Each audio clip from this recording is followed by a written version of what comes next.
ਅੱਜ ਜਿੱਥੇ ਤੁਸੀਂ ਬੈਠੇ ਹੋ ਨਾ ਗੁਰਦੁਆਰਾ ਸੀਸਗੰਜ ਸਾਹਿਬ, ਇੱਥੇ ਜਦੋਂ ਅੰਦਰ ਆਉਂਦੇ ਹੋ ਨਾ ਕਦਮ ਰੱਖਦੇ ਹੋ, ਡਰ ਡਰ ਕੇ ਕਦਮ ਰੱਖਿਆ, ਕਿਉਂਕਿ ਇਸ ਧਰਤੀ ਤੇ ਧੰਨ ਗੁਰੂ ਤੇਗ ਬਹਾਦਰ ਸਾਹਿਬ ਜੀ ਦੀ ਸ਼ਹਾਦਤ ਹੋਈ ਹੈ। ਇੱਥੇ ਸਦਾ ਸ਼ਹੀਦਾਂ ਦਾ ਪਹਿਰਾ ਹੈ। ਪਿਆਰ ਨਾਲ ਬੋਲੋ ਸ੍ਰੀ ਵਾਹਿਗੁਰੂ। ਇੱਥੇ ਭਾਈ ਮਤੀ ਦਾਸ, ਭਾਈ ਸਤੀ ਦਾਸ, ਭਾਈ ਦਿਆਲਾ ਜੀ, ਅਨੇਕਾਂ ਹੀ ਗੁਰੂ ਕੇ ਪਿਆਰਿਆਂ ਨੇ ਇੱਥੇ ਆ ਕੇ ਸਤਿਗੁਰੂ ਦੇ ਸਮੇਂ ਵਿੱਚ ਵੀ ਤੇ ਬਾਅਦ ਵਿੱਚ ਵੀ ਇੱਥੇ ਆ ਕੇ ਸ਼ਹਾਦਤਾਂ ਪਾਈਆਂ।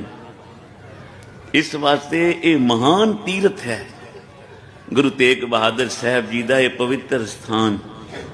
ਸੱਚ ਜਾਣਨਾ, ਸ਼ਰਧਾ ਭਾਵਨਾ ਮਨ ਕਰਕੇ ਜਿਹੜਾ ਇੱਥੇ ਇੱਕ ਵਾਰੀ ਵੀ ਗੁਰੂ ਤੇਗ ਬਹਾਦਰ ਨੂੰ ਨਤਮਸਤਕ ਹੋ ਕੇ ਨਿਮਰਤਾ ਨਾਲ ਜਾਏਗਾ, ਝੋਲੀਆਂ ਭਰ ਕੇ ਕਰ ਜਾਏਗਾ।